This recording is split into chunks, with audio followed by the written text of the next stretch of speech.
Premier jour de l'hiver et dans quelques heures le début des vacances scolaires. Sans doute un repas ou un goûter de Noël à l'école, peut-être une tombola au bureau. Noël au travail, corvée ou riche idée, c'est le choix de la rédaction d'RMC et un reportage de Romain Poiseau. Entre deux coups de téléphone, les salariés prennent une pause, Je crois que c'est un appel entrant. enfilent leur pull de Noël, place à la distribution de cadeaux. Ah, trop bien! Nadia tend fièrement son présent, un magnifique porte-clés en forme de déjection. Merci Alicia. Merci. Moi je suis bien contente en fait.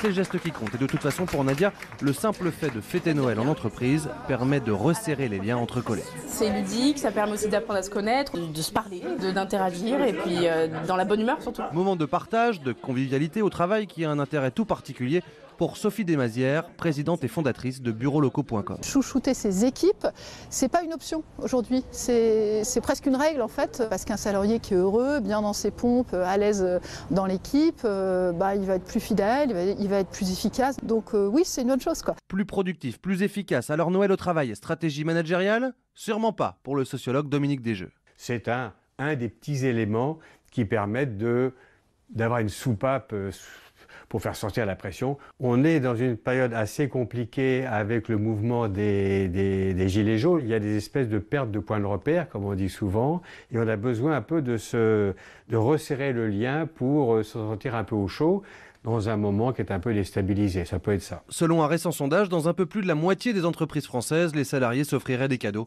pour les fêtes de Noël.